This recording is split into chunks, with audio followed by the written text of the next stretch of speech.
Uy, wait lang. Turuan ko kayo. Kunin ang inyong kanang kamay at ilagay sa kaliwang bahagi ng dibdib at pakiramdaman ang tibok ng inyong puso. Bilangin kung ilang beses ito titibok sa loob ng 1 minuto at explain ko sa inyo. 60 to 100, yan ang normal heart rate o bilang ng pagtibok ng puso ng isang tao sa loob ng 1 minuto. Anything na mataas dyan, tatawagan po nating tachycardia.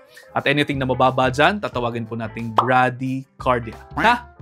Bakit? Yung cardia, ang ibig sabihin niyan puso. Yung tachy, mabilis. Yung brady, mabagal. So tachycardia, mabilis na tibok ng puso when at rest, and bradycardia, mabagal na tibok ng puso when at rest. Gets? Ayos. Naintindihan po ninyo. Ngayon, kadalasan naman po magkatugon ang tibok ng puso at ng pulso. Pwede nyo rin pong i-check ang inyong pulse rate o ang bilis ng tibok ng pulso sa mga lugar sa katawan ninyo na may tumitibok-tibok. Parang tumitibok-tibok na ganon. Halimbawa po, ang radial pulse, ang inyong brachial pulse, ang inyong carotid pulse sa leeg, ang inyong pong femoral pulse sa may singit ninyo, at pwede rin po sa paa sa dorsalis pedis. Hindi ko na mapakita. Basta meron po yan sa paa.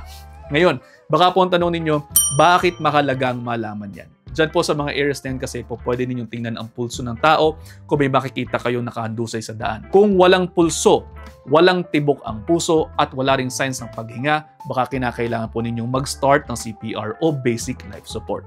Ngayon na alam po ninyo ang mga areas kung saan ninyo po pwedeng kunin ang bilis ng tibok ng puso. Pag-usapan naman po natin ngayon ang mga kadahilanan kung bakit nga ba bumibilis ang tibok ng puso. Again, tandaan po natin na malalabelan lamang po nating tachycardia yan kapag mas mabilis sa 100 beats per minute ang tibok ng puso when at rest. Yung mga kadahilanan niyan po pwedeng anxiety, takot, emotional distress, strenuous physical activity or strenuous exercise, fever, may masakit, ilang mga medications tulad ng levothyroxine, ilang mga drugs, po pwede rin pong mga anemia, infection, hyperthyroidism, severe bleeding, low blood pressure, lung disease, sobrang pag-inom ng alcohol, pagbabago sa electrolytes, paninigarilyo, heart attack, at iba pa. Di ba ang dami? Lahat po ng mga po pwedeng magdulot ng mabilis na pagtibok ng ating mga puso at dapat maimbestigahan din para mabigyan ng tamang lunas kasi hindi po makokorekt yung mabilis na tibok ng puso kung hindi matitreat ang pinagmulan. Treat the root cause, ika nga. Marami pa po types ng tachycardia.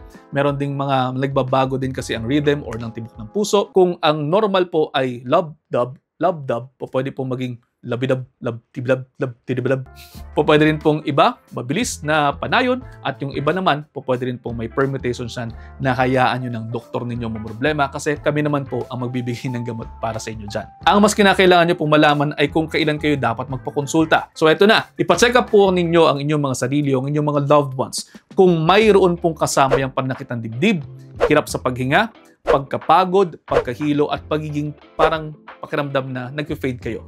Minsan din po, bumabagsak ang blood pressure ng pasyente at nawawalan sila ng ulirat kapag kaganyan. Baka po ventricular fibrillation nito, kinakailangan dyan ng immediate medical attention. Best po na gawin para makaiwas dyan, syempre, huwag kayo magbisyo.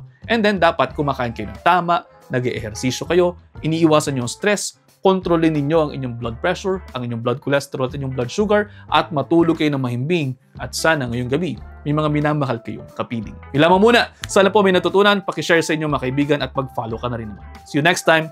Ingat.